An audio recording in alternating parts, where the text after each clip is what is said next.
35 कैदी भारत में अरेस्ट कर लिए गए, गिरफ्तार कर लिए गए। दरअसल भारत में घुसने की कोशिश करते हुए इन्हें अरेस्ट किया गया। पश्चिम बंगाल, बिहार और यूपी के बॉर्डर से गिरफ्तारी हुई है।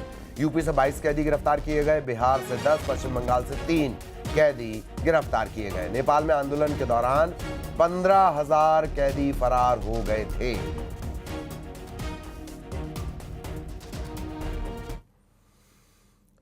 नेपाल की हिंसा भारत के लिए भी खतरे की घंटी बन गई है। नेपाल की जेलों से हजारों कैदी फरार हो चुके हैं। इनमें से कई का मूवमेंट भारत नेपाल बॉर्डर पर देखा गया।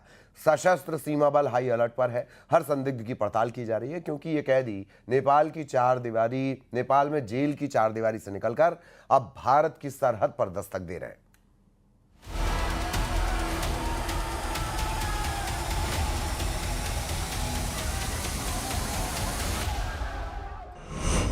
नेपाल की जेलें टूटी, हजारों कैदी फरार, सरहद पर मंडरा रहा है नया खतरा। भारत नेपाल सीमा पर हाई अलर्ट जारी। नेपाल की सड़कों पर भड़की हिंसा ने जेलों को भी जला डाला। कैदियों ने पहले आग लगाई, फिर दरवाजे और दीवारें तोड़कर फरार हो गए। पश्चिमी नेपाल की एक जेल में सुरक्षा बलों से झड़प में 5 युवा कैदी मारे गए।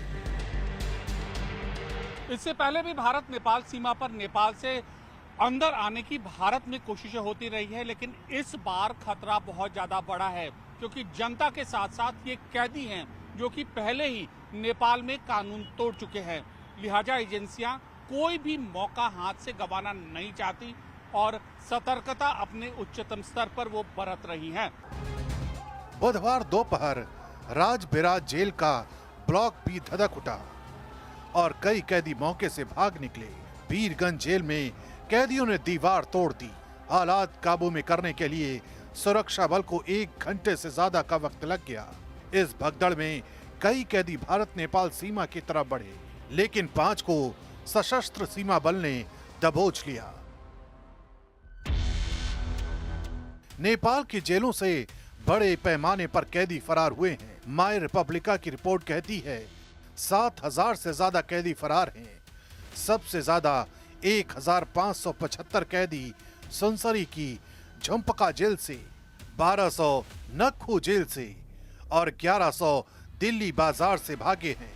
इसके अलावा कास्की, कैलाली, चितवन, जलेश्वर, गौर और कंचनपुर की जेलों से भी सैकड़ों कैदी गायब हैं।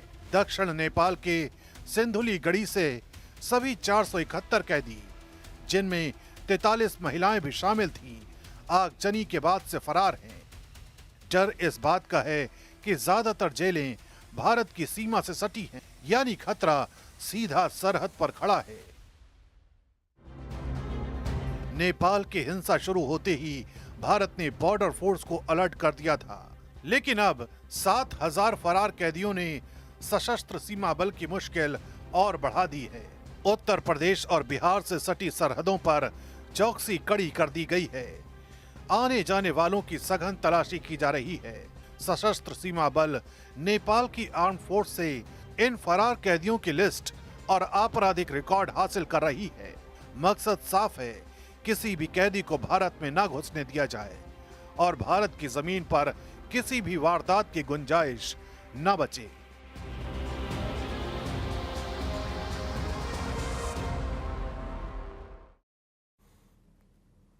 और नेपाल के हालात पर केंद्रीय मंत्री पीयूष गोयल का बयान आया। विदेश मंत्रालय हालात पर पूरी नजर रखे हुए है, ये कहना है गोयल का। सभी भारतीयों को सुरक्षित लाने की पहल भी की जा रही है। भारत युद्ध के दौरान भी कई देशों से नागरिकों को लाया है। नेपाल में जिस तरह के हालात हैं, कई भारतीय वहां पर फंसे हुए हैं, उसे लेकर अब केंद्रीय मंत्री पीयूष गोयल ने बड़ा बयान दिया कि विदेश मंत्रालय की पूरे हालात पर नजर है। सभी भारतीयों को सुरक्षित लाने की पहल की जा रही है। भारत युद्ध के दौरान भी कई देशों से अपने नागरिकों को लाया है।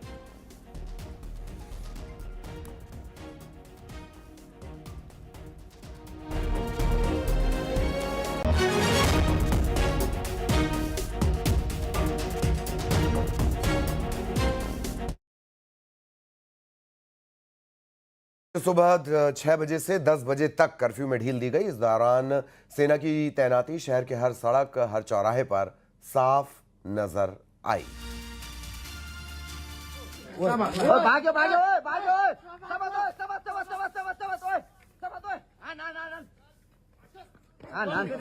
इस वक्त हम काठमांडू के थापा थाई चौराहे पर मौजूद हैं और यहाँ पर आप देख सकते हैं कि सुबह से लेके 10 बजे सुबह तक जो है वो कर्फ्यू में ढील दी गई है। सुबह 6 बजे से लेके 10 बजे तक कर्फ्यू में ढील दी गई है और उसके बाद 10 बजे से लेके शाम 5 बजे तक कर्फ्यू फिर से नेपाल में लग जाएगा। तो इसको देखते हुए आप देख सकते हैं कि यहाँ पे नेपाल आर्मी जो है वो यहाँ पर चप्पे चप्पे पे तैनात है। आप देख सकते हैं ये काफ़ी व्यस्ततम चौराहा है। यहाँ पर एक कार के शोरूम को आग के हवाले कर दिया गया था और उसके बाद से जब नेपाल की आर्मी ने जब नेपाल को अपने कंट्रोल में लिया तो काठमांडू में सुरक्षा का पूरा जिम्मा जो देख सकते हैं आप नेपाल आर्मी के कंधों पे है। और यहाँ पे नेपाल आर्मी के जवान आप तो देख सकते हैं पूरी मुस्तैदी से यहाँ पर तैनात हैं हथियारों के साथ। यहाँ पर अनाउंसमेंट भी किया जा रहा है कि कर्फ्यू लगेगा, उसके बाद लोग घरों में रहें, बेवजह घरों से बाहर ना निकले। ये देख सकते हैं लगातार यहाँ पर बैरिकेटिंग की गई है और बैरिकेटिंग के साथ साथ यहाँ पर जो निर्देश है, ट्रैफिक निर्देश भी जो है वो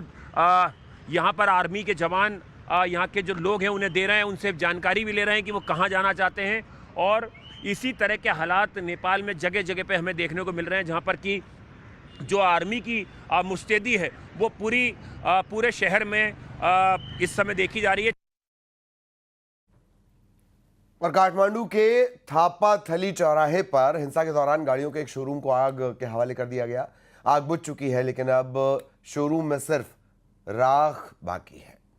इस वक्त हम काठमांडू के थापा थली इलाके में मौजूद हैं और यहाँ पर आर्मी की तैनाती के साथ साथ हम आपको एक तस्वीर दिखाते हैं कि आखिर कैसे जो प्रदर्शनकारी थे उन्होंने एक कार के शोरूम को आग के हवाले कर दिया। आप देख सकते हैं ये एक व्यस्तम मार्केट में कार का शोरूम है जिसकी हालत देख के आपको अंदाज़ा लग गया होगा कि किस तरह से जब सरकार के विरोध प्रदर्शन सड़कों पे आया और किस तरह से जो प्रदर्शनकारी थे उनका गुस्सा जो था जब वो फूटा तो उसने ये शोरूम को आग के हवाले कर दिया। आप देख सकते हैं 1 2 3 4 5 6 7 8 9 10 11 12 13 14 कम से कम 20 से ज़्यादा गाड़ियाँ यहाँ पर जली हुई आपको नज़र आएंगी।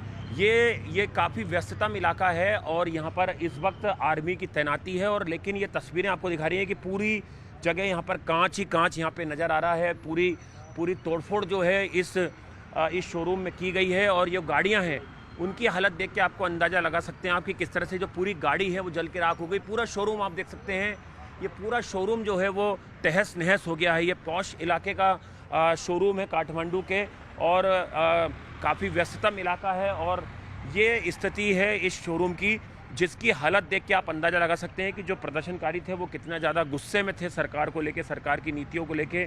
और उसके बाद इस शोरूम को जो है आग के हवाले कर दिया गया। देखिए यहाँ भी 3 गाड़ियाँ खड़ी हुई हैं, फर्स्ट फ्लोर, सेकंड फ्लोर, तमाम जगहों पर जो है प्रदर्शनकारियों ने इस शोरूम को आग लगाई। और अब दंतेवाड़ा से बड़ी खबर, आईईडी ब्लास्ट में 2 जवान